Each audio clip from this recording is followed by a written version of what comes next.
Welcome, everybody, to Changing of the Hip Hop Guards podcast. I am your host, the journalist Sincere. That's my co-host, Uncle E. And tonight we have the pleasure of speaking with producer, engineer, MC Hellz. Yeah. Thank you for joining us. What up? Appreciate it. No doubt. For everybody who's watching who may not be familiar with you or may have forgotten, can you take us back to where you were born and raised? Brooklyn, New York. Kings County Hospital. Nice. Take us My back. step pops used to say I had a Kings County head because I got a little dip right. Oh, man, your pop was getting on you early, huh? Yeah, man. Yeah, definitely. Can you take us back to one day in the life of growing up in New York as a teenager? Man, as a teenager, I can't even say that I had it bad. Like, I had a good. My mom's was solid. You know what I mean? Like, she always kept an eye on. One thing she kept an eye on was my friends. And I carry that same teaching to this day. Watching my friends and all that stuff. You know what I mean? So I didn't really have it rough. Of course, I got into my trouble. You know what I mean? But I actually went to school in Queens. Mm. So I went to Springfield Gardens because my mother didn't want me going to school in Brooklyn. But little did she know I had a little Brooklyn crew in Springfield Gardens. You know what I mean? So, I started rapping in school, the lunch table stuff, Right. all that. I've gone through the initiation of hip hop. Right. How? When exactly did you get started though? What year are we talking about, more or less? I started when I was 9. So, what's that? 80, 87? No, 85. Around 85. 85. Yeah, around 85. The first hip hop record I heard was I think it was Sucker MCs by Run DMC. Okay. If I'm not mistaken. And that feeling that I got when I heard Run, like it was just a rush. You know what I mean? So, like I always wanted to make people feel that same feeling through my music. Right. Yeah, you spoke a little bit about Run DMC there. Any other early influences around that time that you were really into? Rakim.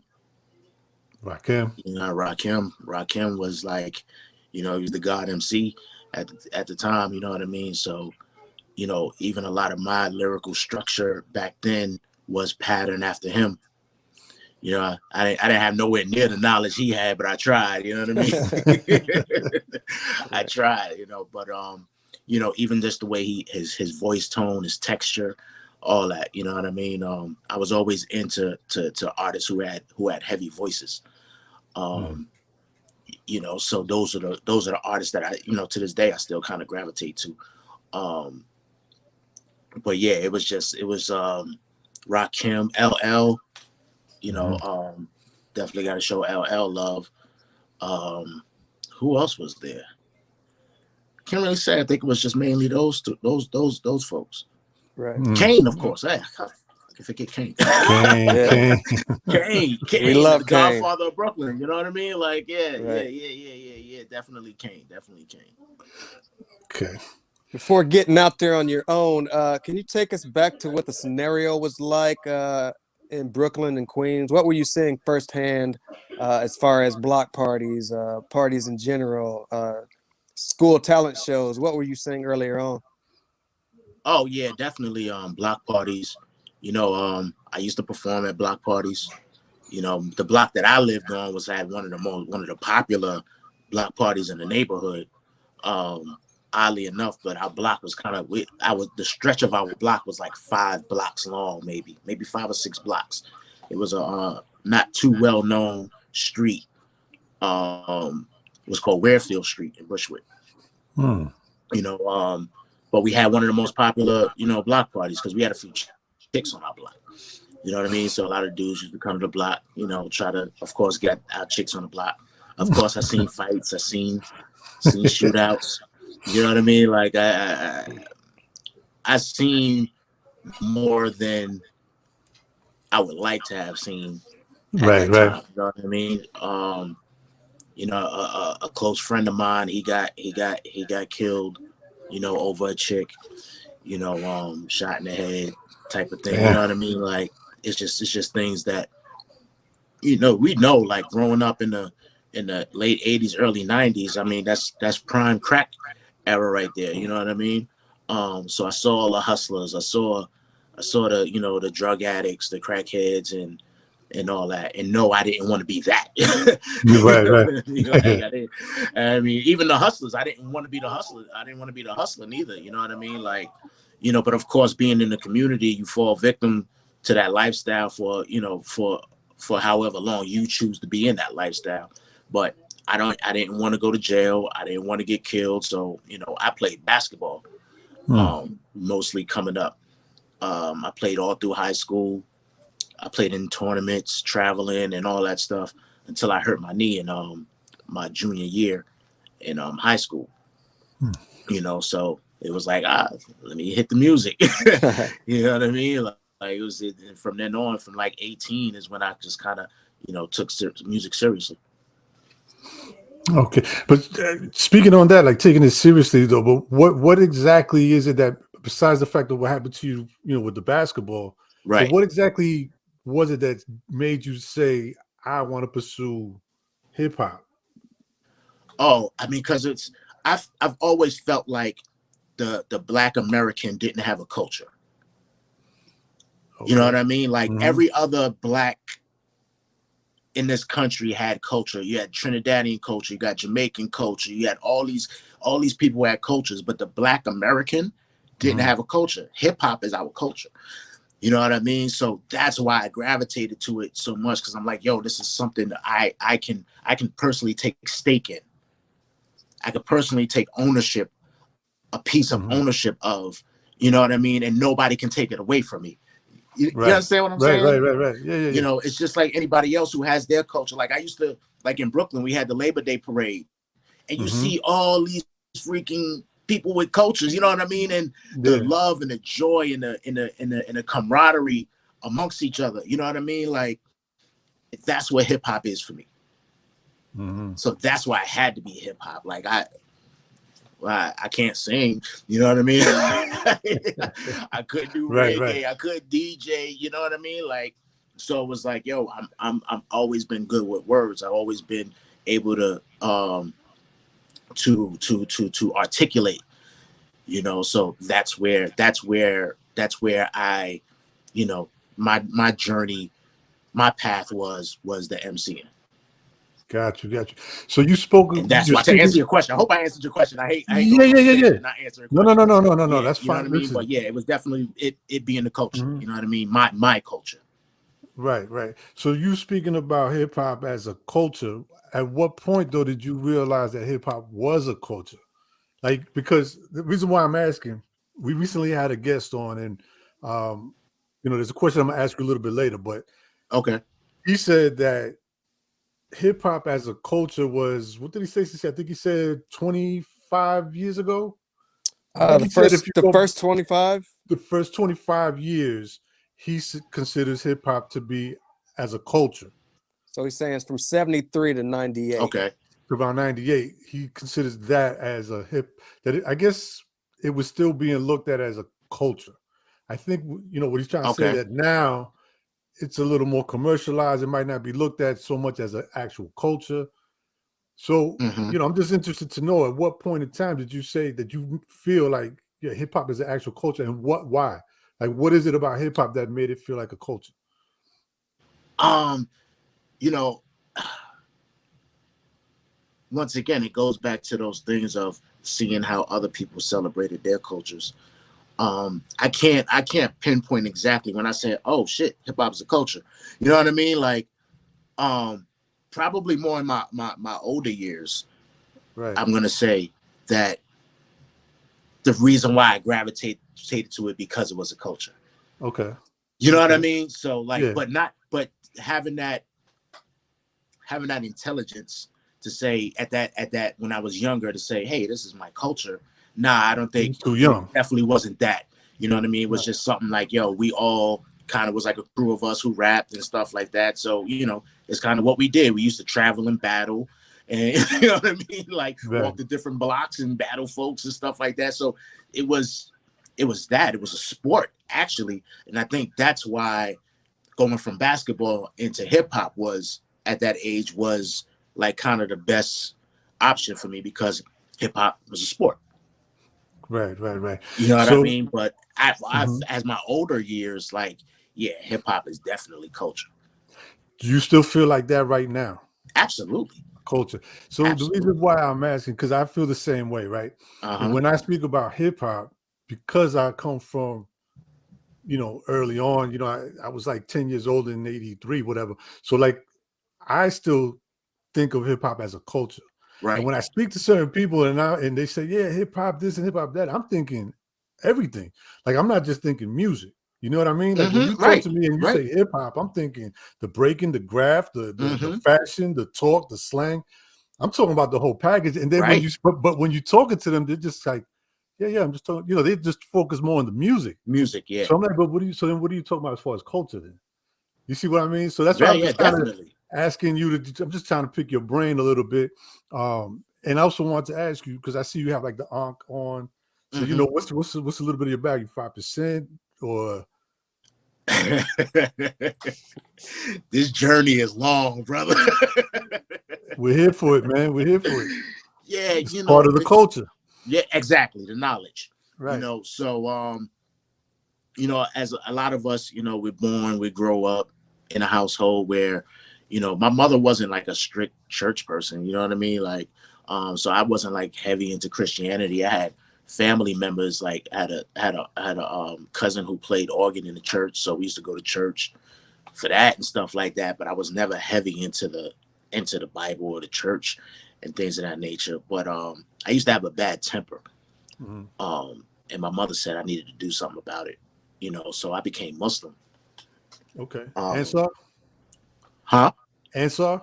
Not Ansar, but where I grew up at, Bushwick was a large Ansar community. You know, Dr. York and them. But no, I was Sunni Muslim. Sunni, okay. Yeah. So the mosque that I joined, we followed W.D. Muhammad, who was actually Elijah Muhammad's son. You know, so that was like our hierarchy to say. Also, I got to the point where I was like a junior minister, or imam is what they call in Islam. You know, so I was always studious in that sense. Like I could still read and write Arabic, you know, roughly to this day. Nice. But now, you know, like once I kind of shaded away from the mosque and from Islam, I started doing a lot more research. You know, started listening to lectures, you know, Bobby Hemmett, Ashra Kwesi, Dr. Ben, you know, Dr. Clark, you know, started listening to a lot of these things and just started reading and doing like, you know, a lot of research and found that, you know, in Islam, I learned, you know, a lot of words. The words had different meanings based on how they were structured, but they still kept the root meaning of the original word. So it's about etymology, right? So etymology is going back to the beginning, the root meaning of a word. Right. So why can't we do that with religion and spirituality? You know what I mean? So I found that, you know, not a lot of it, 99.9% of it is stolen from Africa. You know what I mean? The walls and the pyramids, you know, also Ethiopia. So, you know, what made me denounce Islam was I saw a statuette that was in the sajda position, like the prayer position of Muslims. And I'm like, this is way before Islam. You know what I mean? Like, right. That's where I want to go. You know what I mean? I want to go to the origin, to the root. So that's why I started getting into African spirituality and things of that nature. So that's why, you know, I rock my Ankh. I got you know, Anubis, who was known as you know, the guardian of the dead, as well as a guide for lost souls. You know, so, and also, you know, I started a clothing line, which is called God's Kingdom Clothing Line. So that's all, you know, comedic energy and stuff like that. So very dope. So I just wanted you to speak on that a little bit, because obviously that's part of what makes you who you are. Absolutely. We hear that in your music, right? So I just wanted to get a little background behind that. Dope. Can you talk a little bit about your creative process earlier on as an MC? Oh man. Creative process was write, and write some more. You know what I mean? Like, I mean, notebooks, boxes of notebooks. I used to write. You know, I used to then write because, you know, like a mentor of mine told me, hey, if you read, it open up your mind. So I would read more. The more I read, I started writing, but then my rhymes started getting way too deep, like based on whatever I was reading. Like I'm reading the Egyptian Book of the Dead, Illuminati 666. I'm reading all this stuff, right?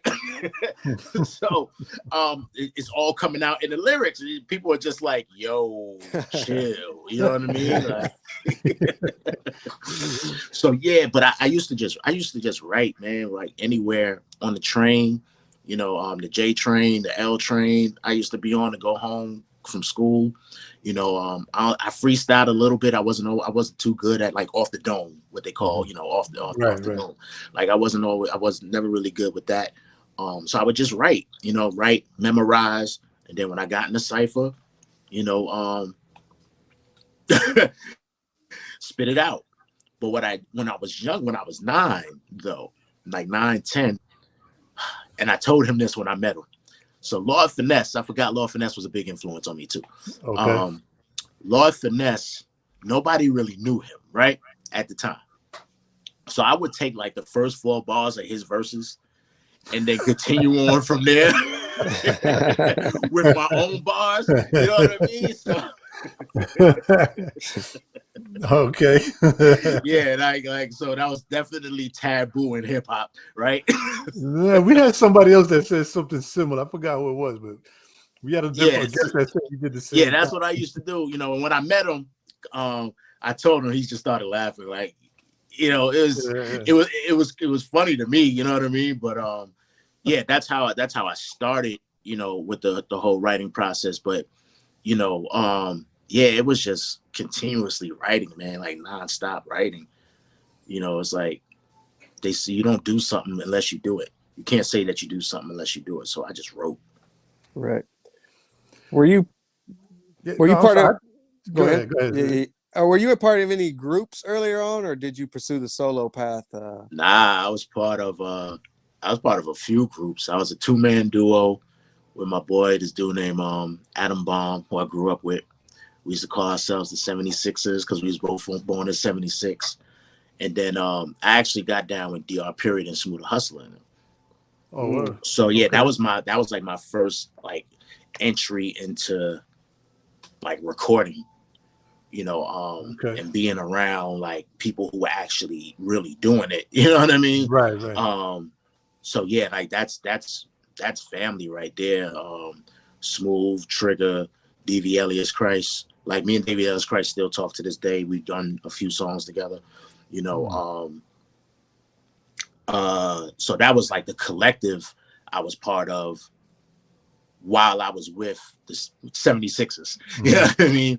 Right. And then I'm known for starting stuff. So I would always start my own little thing. Like I had a little thing called Bang City, you know, where I had a few artists because I had opened up my own studio. That's when I started, you know, really heavily producing for other artists, you know. So I had a little crew called Bang City, you know, and all of that was definitely continues to make me who I am today, because being around a lot of different creatives and a lot of different competitive MCs, you know, you had to be on a certain level. Like there wasn't no, yo, my man no rap, but let him get in the booth. Nah, it wasn't none of that. Like you either rapped or you sat your ass down somewhere and chilled and rooted us on. Right. Yeah, I just wanted to ask you before, how'd you get the name Hellz? Yeah. It's really, really simple.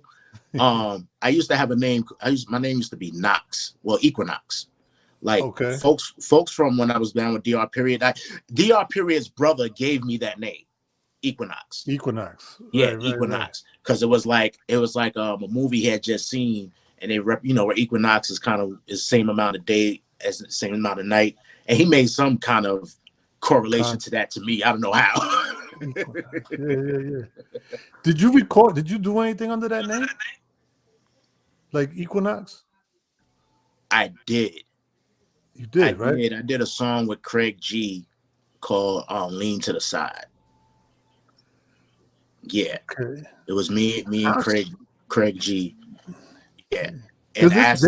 there's nobody else named Equinox out there. Not that I know of. Not I that I mean, know of. yeah, I think Not I've that I seen. know Oh shit. Okay. All right. Cool. of. No, because I've heard that name, bro, and I don't know anybody else that has that name. Oh, I mean, I'm talking about a long time ago. Yeah. I mean, this was a long time ago. This was definitely a long time ago. We talk about 20 years, over 20 years. Yeah. You know what I mean? Okay. Yeah. Shit. All right, cool. So I had shortened it. I had shortened the name to Knox. But there was so many. When I realized there was so many Knox out there. It was Mickey Knox. There was Fort Knox and all these other Knox. So I was on the phone with my homegirl one day, and I was just like, "Yo, I'm gonna just call myself something like Hellz." Yeah. It just came out. You know what I mean? And she was like, "That don't sound half bad." You know, a chick tell you something, don't say really good. Might as well go with it. Might as well go with it. You know what I mean? So it ended up sticking, and it made sense because I wanted everything I do, because Hell's Yeah is not really a name; it's a statement. Right. You know, and I wanted my music and everything I did in my life to be a statement. So it just kind of all fell together that way. Dope. Before getting in the industry with, like you said, Smooth the Hustler, DV alias Christ, are you shopping demos with some of those earlier crews you mentioned, or solo wise? Nah, it was what happened was when I got down with DR Period and them, I never shopped any of my stuff to a label. There was a group called Headless Horsemen. They're the ones who started the whole horrorcore. If y'all remember, Gravediggers and all that. They got Flatliners. Right, Flatliners. So Headless Horsemen and Flatliners did a song called Satanic Verses. They were both signed to Def Jam at the time. I was at the video shoot because I was rolling with the Headless Horsemen. So it was kind of like, they would put like different artists with groups who were doing a little bit more than what the artist was doing. So, I was running with the Headless Horsemen. Like I said, at the video shoot, they were signed to Def Jam. We running all over the place. A lot of people, Storm who was one of the Headless Horsemen. He would tell so many people about me. Like, we ran into Busta, and Busta embraced me like I was the celebrity. You know what I mean? So the industry there was little whispers in the industry about me, but I had never shopped a demo. I didn't have enough music of my own to really shop a demo like that. Right. At what point are you getting into production during this time? Is it later on, at this moment? Yeah, it's definitely later on. I used to be I was in the studio nonstop with DR Period, and like I was there for like the whole Smoother Hustler first album, or the album, right. Well, I forgot the name of the album, but Once Upon a Time. Once Upon a Time in America. Yeah, Once Upon a Time in America. So when DR would leave the room and go eat or whatever, and I would go hit the MP, like tap around, see what was going on and stuff like that. So I kind of got the bug then, but it wasn't until after I hooked up with another producer, where I was working with him directly, and I would watch him make beats and all that stuff, and I just, from there it was just like, yo, how you do this, how you do that, what's this, what's that, and he would put me onto little things, and then one day he just like, yo, you figure it out. He left me in the studio, like in his crib and all that. He was like, yo, you figure it out. And I fumbled around, fucked up things a little bit. But he knew I couldn't mess it up, but so much, you know what I mean? Right. But yeah, so I got the production bug probably. So I was with DR Period and them around 17, 18, 19, around those years. So I got the production bug maybe around 19, 20. Okay. But it wasn't until like 20, when I was like 22, 23, that I had my own setup. Okay. Where I was like, I bought a computer and keyboard and all that stuff and started, doing my own stuff. So yeah, around that age, around 23, 24. Can you take us back a little bit, how you met Smooth the Hustler and DV Elias and what that meant for Hellz at the time? I Dr. Perry's nephew lived on my block, and although I was writing a lot at the time, I wasn't like broadcasting the fact that I was a rapper and all that stuff. You know, it was just something that I did at the time. And I was in a cipher one day, and Dr's nephew had heard me. He was like, "Yo, I need to take you go see my uncle." I was like, and he only lived like 5 or 6 blocks away. Like literally was like 5 or 6 blocks away. So it was just walking distance. So he was like, "Yo, let's go over there." Went over there, met Dr. He was like, "Yo, spit." And I spit, and you know, him, Dr's brother, the one who gave me the name, like their eyes just kind of just went wide open. You know what I mean? And from then on, that's when, you know, they was like, "Yo, you down with us? We gonna put you with such and such." That's when they put me with the Headless Horseman. But yeah, that was like with Dr. I learned how to be a recording artist, actually, because I didn't know anything about recording. They literally had me in the booth for like 6 hours trying to record 8 bars. Yeah. 6 hours, you said? Huh? You said 6 hours? 6 hours trying to record 8 bars. 8 bars. Okay. Yeah. Jeez. Yeah. 8 bars. You know what I mean? Something I could do right now in my sleep. You know what I mean? Right. But you know, it was that kind of training that, you know, definitely created the Hellz that I am now, you know. But it was just a certain way that he wanted it done, and I just wasn't executing it the way that it needed to be executed. You know what I mean? And it got to a point where it's just like, "Yo, man, come back tomorrow." And come back tomorrow turned it to come back next week. And, you know, it took me a while to really get back in the booth. You know what I mean? But it made me hungry. It made me. It didn't like kill my spirit at all. It was like, nah, the hell with that. I'm gonna do this. We're gonna get this right. You know what I mean? It wasn't on that song because that song was said and done. You know what I mean? But for future recordings, I was like, nah. This is not gonna happen. It's not gonna happen again. You know, and I ended up recording a couple of joints. Me and my boy Adam Baum, who, you know, we were 76ers. We ended up recording a few joints, you know, together, and, you know, getting it right. Dope. Who were some of your influences, you know, when it comes to production? That kind of. Say that again. I'm sorry. No, go ahead. Finish what you were saying. I'll ask you. No, I know. I was just saying that kind of training made me who I am today. So, you know, it wasn't nothing that I didn't say already. No, I was just asking that who were some of your influences when it comes to the production? Dr. Dre. Dr. Dre? Really? Dr. Dre, yeah. You know, I tried to emulate his sound so bad, you know, but that sound is you just can't match that sound. Like, Dre's an alien with his ear. Like, you know what I mean? Like, there's no way to match that sound. But, you know, I love the West Coast. I love the West Coast sound as much as I love my East Coast hip hop. You know what I mean? You know, because if it comes to the East Coast, it's going to be like, you know, Pete Rock. Pete Rock is probably one of my top favorite producers on the East Coast. You know, Just Blaze. I love Just Blaze production. You know, Bink is one. You know, Knots, of course. You know, on the West Coast is Dre, Quick, Rick Rock, Battle Cat. You know, I study all them guys. You know what I mean? Like, but not anymore to emulate their sound. Just to you know, peek in on little different techniques that they do. You know what I mean? And if you pay attention to the music, you'll understand. You know, it helped me to cultivate my own sound, studying those guys. Now, you mentioned Dre, Quick, so I'm assuming since you mentioned Dre so fast that's also what caught you the bug to also become an engineer. Yes. Right. To absolutely. Try to get that sound and know absolutely. How to. Okay, makes sense. Absolutely. Because it was like, yo, you know, if I'm producing artists, and who gonna record them, I might as well record them.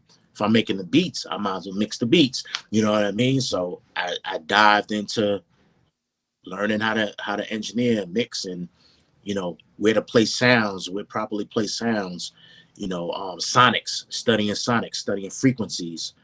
To this day, like I'm still YouTubing it. You know what I mean? Like, finding those videos that like people aren't really understanding, or people aren't really watching because they don't care about those things. But I care about frequencies. I'm really, really big on frequencies. You know what I mean? Especially when I learned about how the Army uses frequencies to they shoot frequencies at the enemy to kill their spirit. You know what I mean? Like, so it's those, there's different frequencies. And I learned also like the frequency that we now listen to music in is the frequency that throws us off tune from the creator. You know what I mean? So 440 kilohertz is that was specially designed to throw us off out of tune with everything in nature. Yeah. So if you ever hear about the love frequency, a lot of music, a lot of engineers know about the love frequency. So if you ever feel like you like a song that you like, no, I'm not supposed to like this, it's because it's mixed with a love frequency. Interesting. Yeah. Yeah. Man, I mean, it makes total sense, right? Because we always talk about, like how you got certain songs that if you put it on, there's a fight going to break out. Right. Somebody's chain's going to get snatched, right? Or, right. And then you have the opposite too, right? You got the ones that just put you in that good mood, good vibes. Right. And then different voices and different emotions are also frequency. Right. You know what I mean? It's like, I can always tell when an artist is reading off a paper because the confidence isn't there. Yeah. Right. Confidence has a frequency. Fear has a frequency. Anger has a frequency. All these emotions have frequencies, especially when we speak. You know what I mean? We have different tones when we speak and when we're in these different emotions. Right. So, that stuff, like I really get into on the engineering side, especially when I'm working with an artist. It's like, hey, listen, you got to project confidence. You know what I mean? Like, because if people are not like a song and you won't know why, it's because you're not confident with it. It doesn't matter what you're saying. It's all about the execution. Mm-hmm. You know what I mean? You could say it, or you could say 1, 2, 3, but look at Snoop. When Snoop say 1, 2, 3, right. You know what I mean? So yeah, definitely. Going back to the Dre comparison. Yes, Dre. Learning that Dre was a mixing engineer as well pushed me into that direction. Right. Yeah, that's really crazy when you say it like that, because to think that, you come up with, you put together a beat, for example. I mean, I'm saying somebody like yourself, you come up with a beat, you're paying attention to the frequency and everything of the beat that you're doing, but then you go and you have an artist to match to that beat. So You're paying attention to the delivery of that, the tone, the pitch, and all of that to match the frequency. Damn, bro. Yep. And a lot of times I have to shift the frequencies. You know what I mean? It's kind of like shifting the notes. Like auto-tune. Auto-tune shifts the notes, right? Right. Sometimes you got to shift the frequency. Now I kind of can understand why Dre puts out stuff. It takes him so long to put things out, because I'm just sure that you've come across having an artist in there, right, that comes in, has no idea about anything like what we're talking about right now. Mm-hmm. I'm just going in the booth, lay my vocals down, and you're like, nah, you got to do that over. You got to say this like this, and I'm sure they get frustrated and you don't know what you're doing, right? Absolutely. That makes a lot of sense, man. Like vocal inflections, like word inflections, how you inflect, like a question should sound like a question. Right. You know what I mean? Some artists would just say a question and it doesn't sound like a question. It's like, how do you expect anybody to get to connect with that? If you're asking a question, you have to sound like you're asking a question. And if it takes you 20 times to do it, then it's going to take you 20 times to do it. Last thing on that, and then I'll pass it to Sin. All right. When do you think that when you come from a certain era, right, and you're used to certain frequencies in the music, right, mm-hmm. and then the era changes and there's different frequencies in that music, do you think that's one of the main reasons why certain generations just don't like, that new generation of music? Do you think it has a lot to do with the type of frequency? Absolutely. I guess I'm trying to say, if you come from a certain era and you're used to that type of frequency, where normally we would be like, oh, that kind of music, but we're talking on frequency levels now. Right. You You think that has a lot to do with it? Yeah, That we're absolutely. just so used to a certain vibe, a certain frequency Vibes, that yes. when You that think changes, about, you took the bass lines out of music and put 808s. right? Bass lines are the Right. groove. There's no groove in 808s. Right. It's bounce. Mm-hmm. You know, and then the frequency of the 808s, those are the ones that affect the lower chakra. That's why you find so much over sexualized music, because it's all of it is directed at the lower self. You know what I mean? Like, so even that's why the powers that be push this music more, because what it does to. Because now you compare that with the girls and the women dancing and shaking, and that's Bingo. what's gonna sell. Bingo. You got Pretty it. smart, bro. Pretty smart. I know a few things. I love it. That's dope, man. That's good. Very interesting. What are you witnessing as far as the Once Upon a Time in America studio sessions, and anything you took away during that time? Shit. The way Smooth was recording, like, Smooth was dope, man. Like it was truly a blessing to be in those sessions. You know what I mean? Because a lot of times DR will cook up the beat on the spot, and Smooth will write on the spot and record on the spot. So you're talking about maybe a 3 or 4 hour span where a record was done. You know what I mean? And it's like, bro, it took me 6 hours to not even lay down the 8 bars. Like, you know what I mean? So it's just like, wow, like, dang, this is what being a record. Like I said, that's how I learned to be a recording artist. Like, this is what being a recording artist is about. You know what I mean? And if you listen to the album, I mean, most of the album Smooth was reading off the paper. As far as I can remember, you know what I mean? Except for, I was there when they created Broken Language. Damn, what was that like?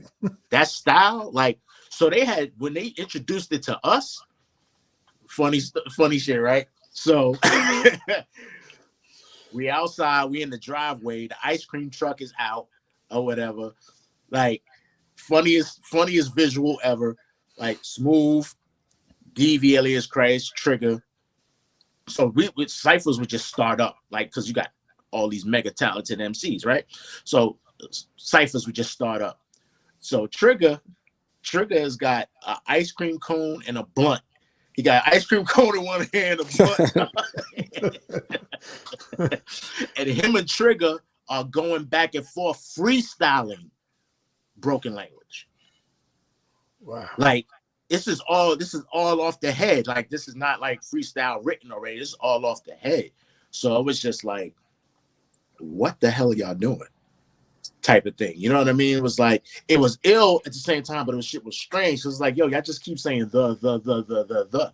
You know what I mean? So when they actually called it Broken Language, it was like, now it makes sense.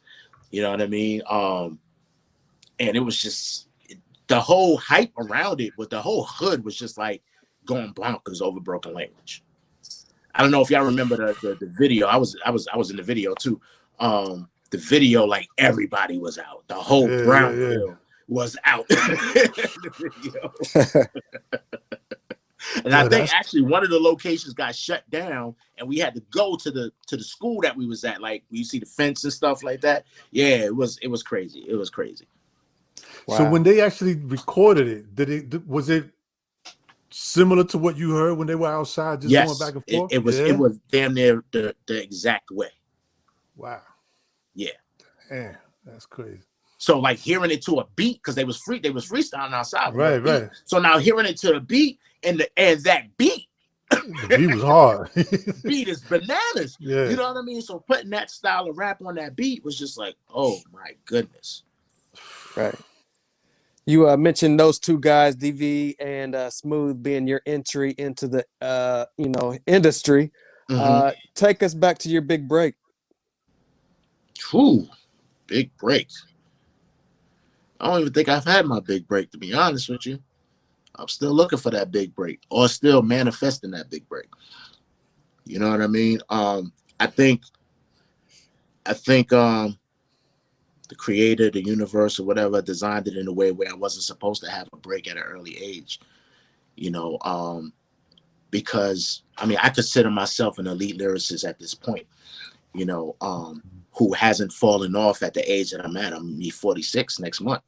You know what I mean? And I can still get busy. You know, I think it's a greater plan for my skill to be noticed at a certain age. You know, and I feel good about it. You know what I mean? Like I feel like this is the space I'm supposed to be in. I'm supposed to be an OG MC. You know what I mean? Like I'm supposed to be that representative of you're never too old to, you know, to do this. Because we wrote hip hop off as a young boy sport, a young boy's game. We wrote it off. You know what I mean? Not us particularly, but as a community, we write it off as a young boy sport. And it's like, yo, we didn't even give hip hop a chance to get old yet. Hip hop itself ain't even 50 years old yet. Nah. So how are we writing off people who are 40 plus from doing it? No other genre does that. I know y'all have that conversation all the time. You know what I mean? No other genre does that. So why are we doing that? So, you know, I feel good in the space that I'm in. I'm glad that I'm able to still connect with, you know, people of all ages with my music.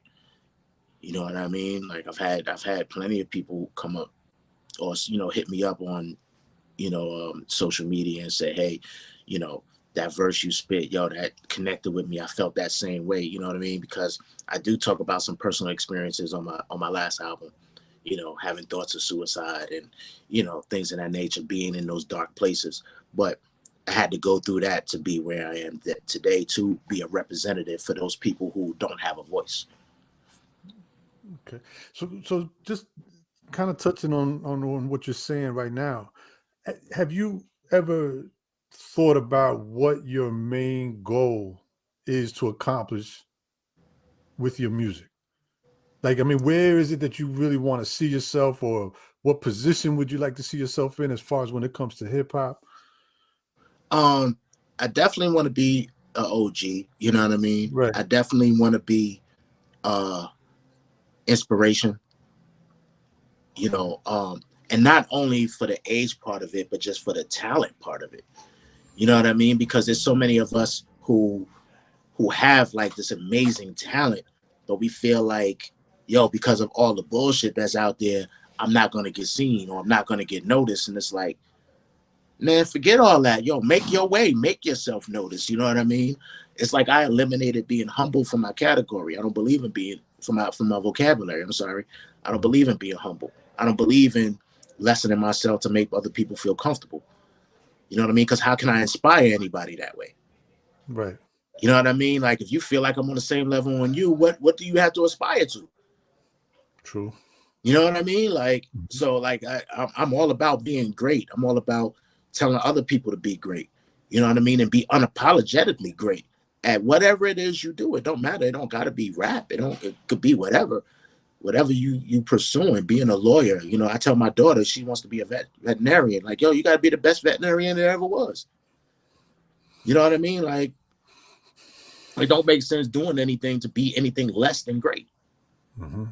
If you're going to commit your life to it. I committed my life to music. Right. I got to be great. True. I got to be great, man. I got to be great. You know what I mean? So definitely, you know, I don't want my inspiration to be limited to just doing music. You know what I mean? I want anybody who's of a certain age who has a passion. Because, you know, any chick I meet, I ask her, yo, what's your passion? I know you got a job, but what's your passion? Right. And what you doing about that? Because if you ain't got no plans of pursuing your passion, guess what? We can't even rock. Right. You know what I mean? Because I'm pursuing this passion full time. You know what I mean? And you're not going to understand why or how whatever the reasons I have for pursuing this passion if you're not pursuing yours. You don't have right. You know what I mean? So it's Which like, is usually a big problem with a lot of, absolutely, why are you always out? Why are you at the studio all the time? Or why this? Why? Bruh, I always tell my ex, I'm like, yo, I could be in the strip clubs. I'm in the studio 2 days straight. You can call me. You can pop up. I'm here. And I don't do the party studios. I've never done the party studio. I've never done where a bunch of people could just hang out in the studio. This is a place to work. You know what I mean? Like, even when artists want to bring their people, it's like, nah, you only need 2 people in here, fam. Right. You know what I mean? Like, you don't need a whole bunch of people. You can't take all these people to work. Yeah. You know what I mean? And this is what you coming to do. You coming to pay your money. Like, I have had dudes fall asleep on their homies recording. Fam, get up or leave. Dead ass. You know what I mean? Like, you gotta wake up or leave. Your man in there freaking pouring his heart out and you sleep. Yeah. What kind of support is that anyway? or he on live showing himself. Yeah, I'm in the studio. Yo, your man in the booth. Point that camera on him. That's who you should be freaking promoting, bro. Like, they don't like me, bro. But when I deal with the younger artists, they respect me because I still treat them like men and grown-ups, adults. You know what I mean? Like, I don't treat them like kids or nothing like that. But I'm still an OG. I'm the OG for y'all, so y'all need to respect me at a certain level. But I'm the cool OG. Gosh. And they know what I say is right. You know what I mean? So, damn, I forgot what the original question was. Yeah. Don't worry about it, man. You answered it. All right, cool. As long as I answer the question. Trust me, man. This is conversations, man. Don't worry. You know what I mean? We're not like Q&A necessarily. You know what I mean? At this point, like, to highlight your career, some of your discography, at what point would you say you put out your first project? I put out my first project. Ooh. I don't even remember. It was a mixtape. It was called. I was a DJ. I connected with a DJ. This DJ named Big Steve G. And he hosted the mixtape. I put the mixtape together. I think it was. It's gonna be a cold summer, a hot winter, something like that. It was. I don't remember. It was the first mixtape. I did the cover myself. It's a cheesy ass cover. You know what I mean? It's me standing in the snow with my arm.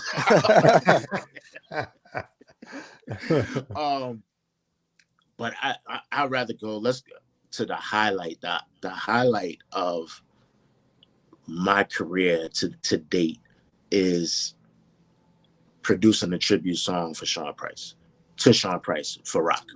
Okay. Wait, which one? Streets Want Blood. Ooh, okay. Yeah. I stayed up 3 days doing that record. He picked the beat. It was the 4th beat that I played. He picked the beat. He started writing. This was maybe 4 days after P passed. He started writing. He went in the booth. Shed a few tears. Came back out. Wrote again. You know what I mean? So then recording it. After recording it, had to mix it. After mixing it, had to master it. Had to edit it. You know what I mean? It was. I stayed up 3 days for that song. Wow. And then my ex at the time, she shot the video. Nice.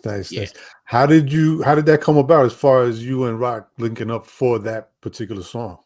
Well, how me and Rock linked up was we was at a battle out at Gravesend, which is far out Brooklyn. I don't know if y'all familiar with it, but it's like next to Coney Island.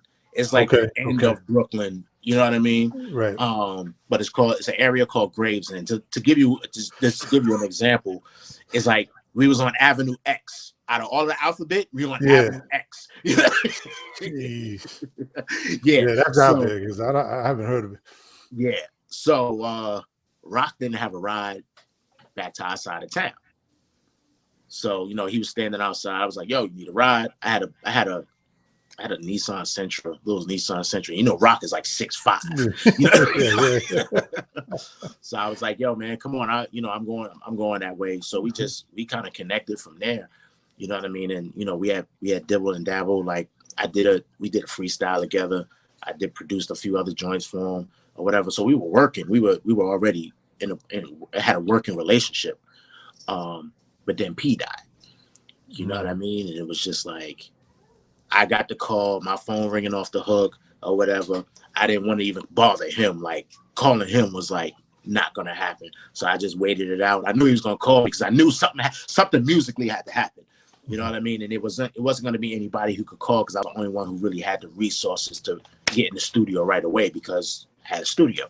You know what I mean? So he hit me. He was like, yo, I gotta get in the lab. Say no more. I already know what it is.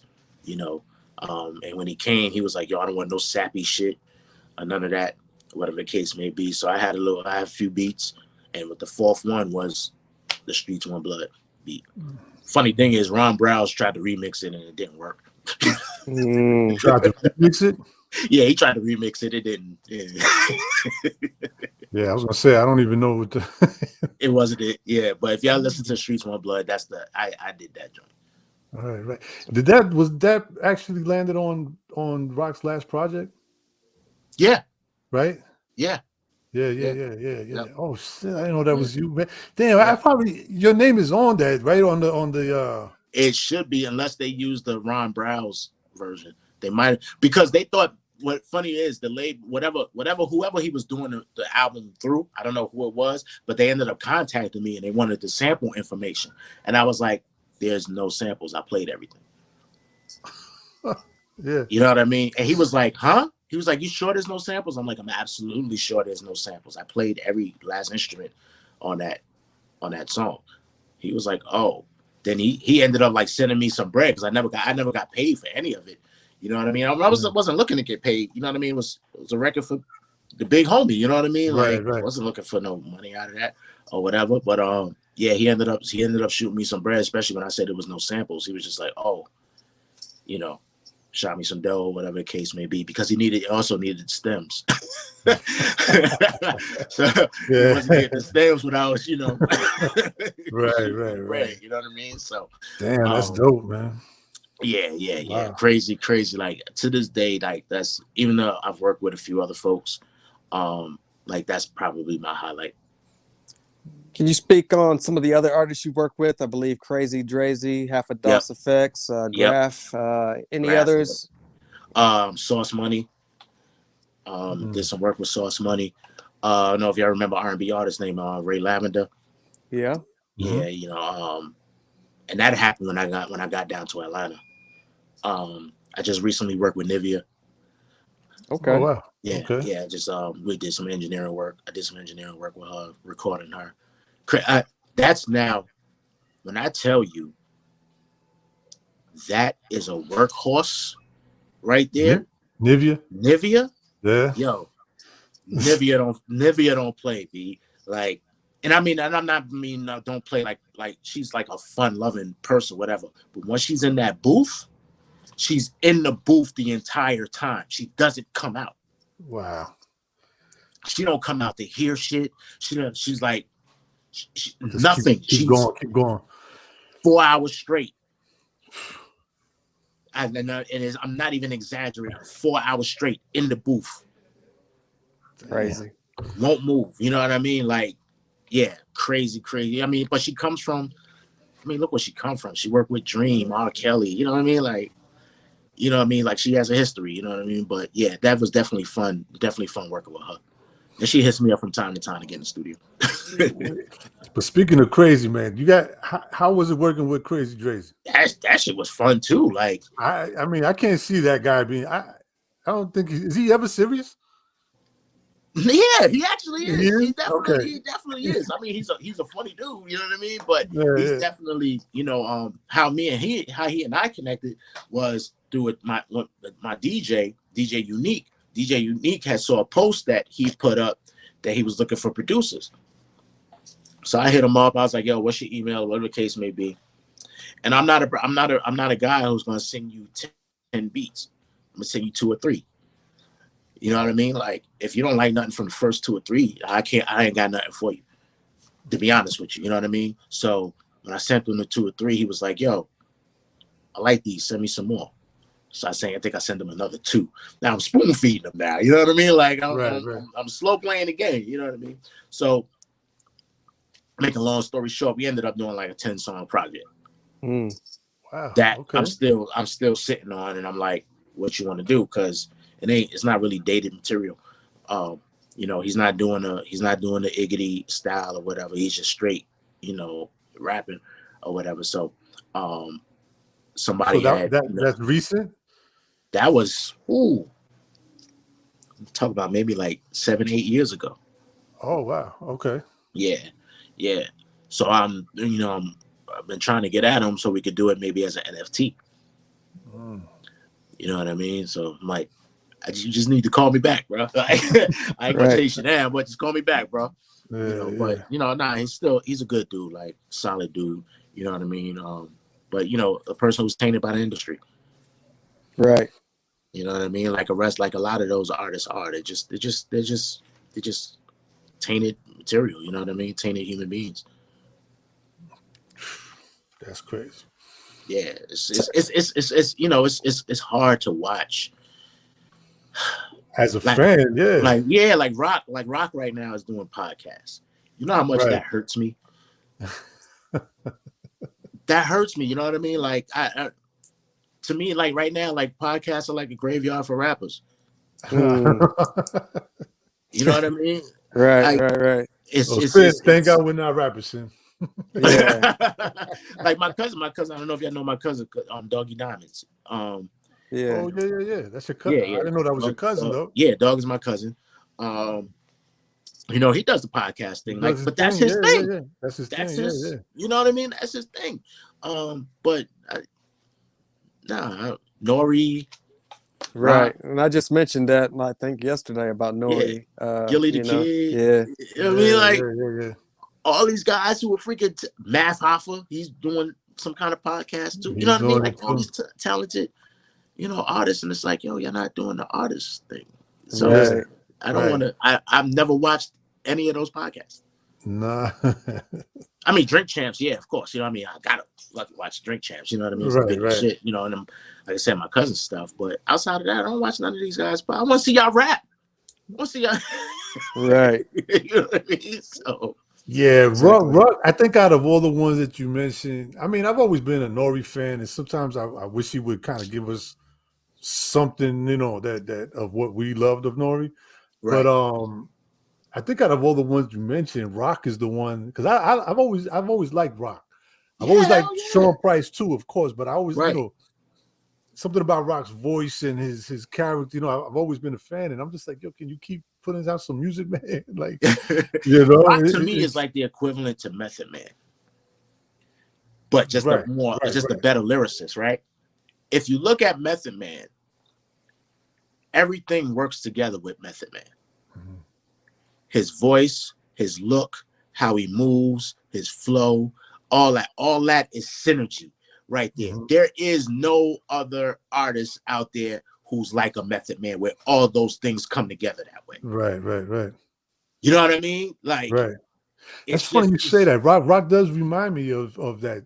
Rock has that same thing. Yeah. The way he moves, the mannerisms, his voice, his lyrics, all that comes together. You know what I mean? He just don't have the charisma of a Method Man. Yeah. That's the component that Rock is missing. But other than that, everything else is. That's true. That's very true. Take us back to the concept behind The Last God. Here we go. Saving the best for last. It's kind of a play off of how Tracy Morgan had The Last OG. Mm-hmm. Right. We always talk about people being God MCs. You got Rakim, of course, Nas, Jay, and I feel like I'm the last one of that lineage. You know what I mean? Like I don't of course I can't foresee the future, but I can't foresee anybody coming behind me at this moment in time and doing what I'm able to do. You know what I mean? And then also the concept behind it is like, yo, you know, manhood. I speak a lot of manhood shit on the album, like being a man, you know, and not saying yo, be a man, but just, you know, I was always taught, don't make a song about the song. You know what I mean? Like, just be it. So like on the album, I'm just being that. I'm being a god. I'm being a man. I'm being all that. Whatever people consider toxic masculinity, I'm the epitome of it. You know what I mean? Like, and that's what, once again, it's going to be unapologetic. You know, so The Last God was just all that. Like, it's 23 songs on the album, right? Yeah. I recorded like 41 for it. You know, and it's a statement piece. You know what I mean? Like, I want people to like ask that question, yo, what does that mean? Like, yeah, I'm the last God. I'm the last God MC. You're never gonna see anybody like me ever again. I'm the final prophet, like Prophet Muhammad. I'm the final prophet. You know what I mean? Like, and if you listen to the album, you're gonna hear like, yeah, there's not gonna be anybody who's gonna be able to do this, especially, like I said, at my age, to be able to do what I do. How long did it take you to record that album? About a year and a half. Okay. Yeah, it was a project. I even flew out to Cali to record some songs. Yeah. Now you said you originally, and you said you originally recorded like 40 something songs. Yeah. 40. So now, were you planning on putting out all 40, like doing some type of double thing, No, or that was the. Yep. I didn't plan on picking 23. I tell you that much. That was a lot. When you sent me the link, I'm like scrolling and I'm like, okay, 10. And I'm thinking it's about to stop, but I keep going and going. I was like, you got 23. Yeah. So what I ended up doing, I released mini EPs of the album.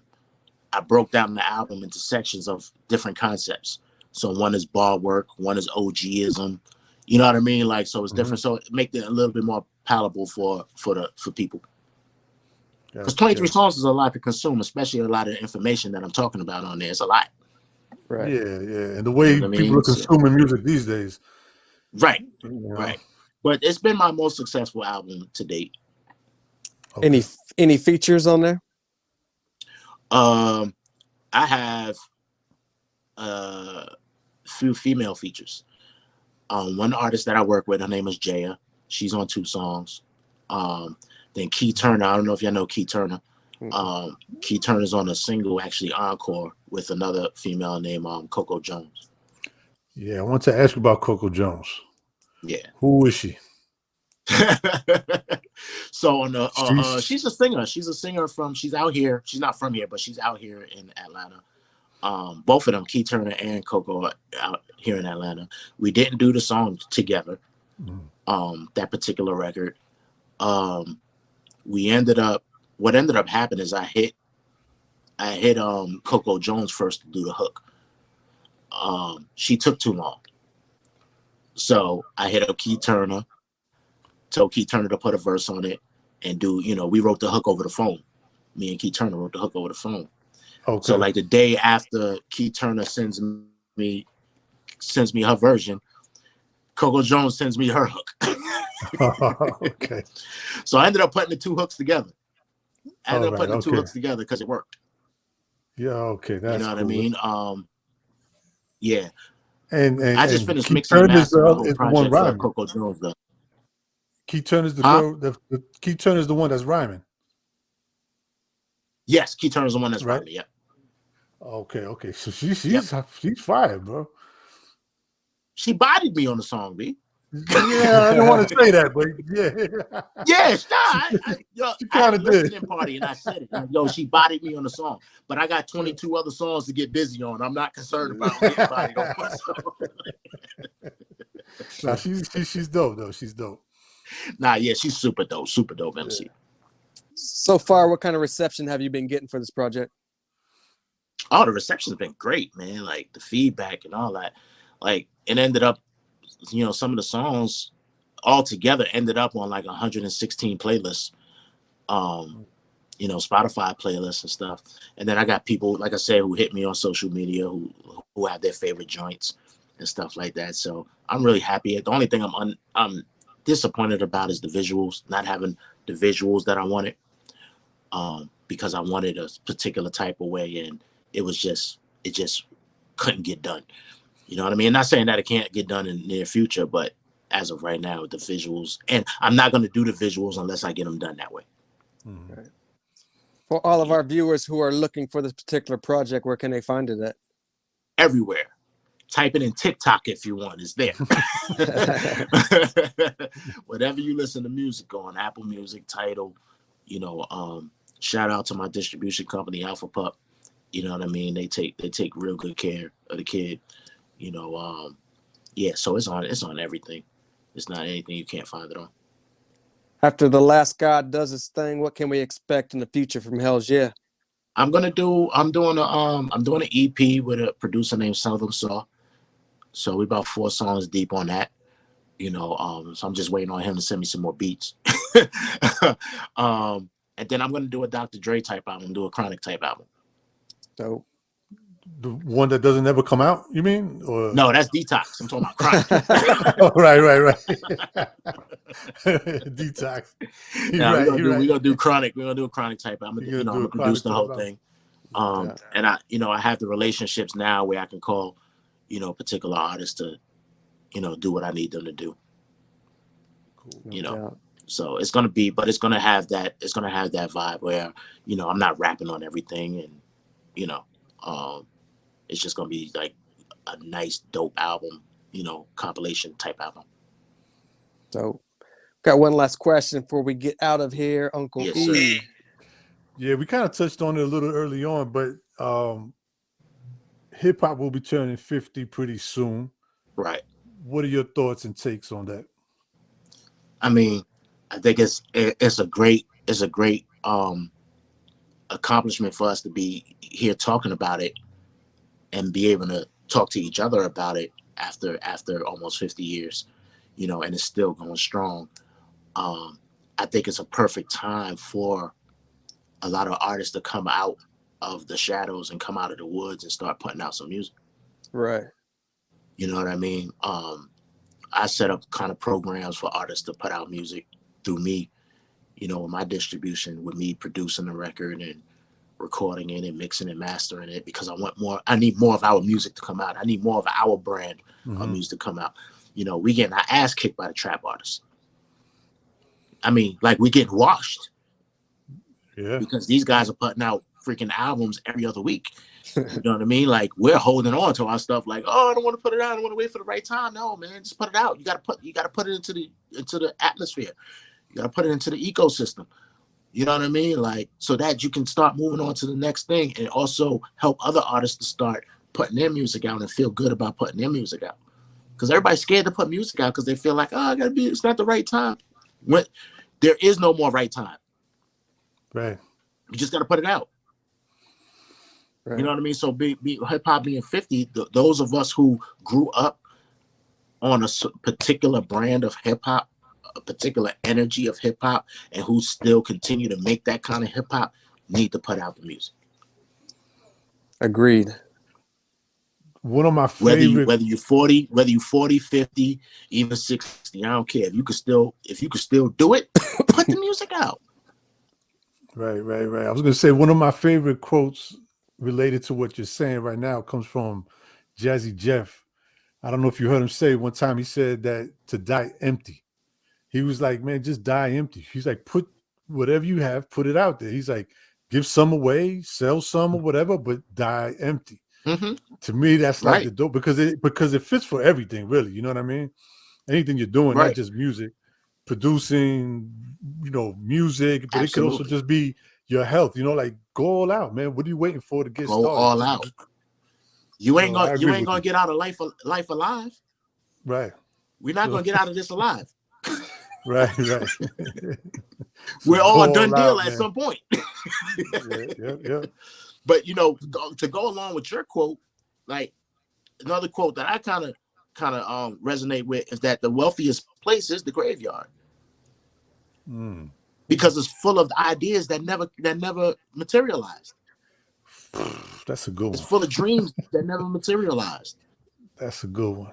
You know what I mean? So it's just like, yeah. Hold on, exactly. put it out. Say that one again. Let me. What you said again? Say it again. The wealthiest place is the graveyard. The wealthiest place is the. I like that. You don't mind if I kind of push that along? Nah, right? Go ahead, rock on. Nah, I like ahead. That one. Shoot, that's dope. I had another person who interviewed me who I told her to stop the humble stuff, and she telling somebody else to stop the humble stuff. Hey, yo, so I just listen from now on. Instead of quoting, all praises to Jazzy Jeff, but fuck it, now I could quote Hellz, yeah. You know what I mean? I appreciate that. No doubt. Nah. Well, Hellz, yeah, thank you for the opportunity this evening. Thank you for everything you've done for the culture. Moving forward, where can the people continue to look for you, get your stuff, follow you at as far as social media? Yeah, definitely Instagram. Instagram is my most active. I'm starting to rock with the TikTok a little bit. Facebook. Also you can check out my website for my clothing line, godskingdomclothing.com. God's with a Z, Godz, kingdomclothing.com. And other than that, you know what I mean? Like I said, I'm social media active. I'm always around. He got to me. I honestly, I don't even remember how you came across my radar, but I saw something. It was probably like one of your videos where you were rhyming, actually, if I'm not mistaken. And I was like, damn, this is dope. Like, who is this or whatever? And then I kind of, did a little more digging, and I saw your clothing line. I remember I checked out your clothing line and everything. Right. And I was like, so it's like you came across my radar, and then I don't know, we disappeared, and I reached out to you once. Yeah. And yeah, a while ago. Yeah. It was before the new year. Mm-hmm. And here we are, man. So thank you very much. I appreciate it. It was a pleasure to talk to you and get to know a little bit more about your background. And thank y'all, man. Thank y'all. This is a dope platform. It's just been man. I appreciate y'all. No doubt. It's been Changing of the Hip Hop Guards podcast. I'm the journalist Sincere. That's my partner, Uncle E. And that is producer, engineer, MC Hellz. Yeah. Thank you again for the opportunity. Thank you. All right. Appreciate it. Have a good one. Peace. Peace.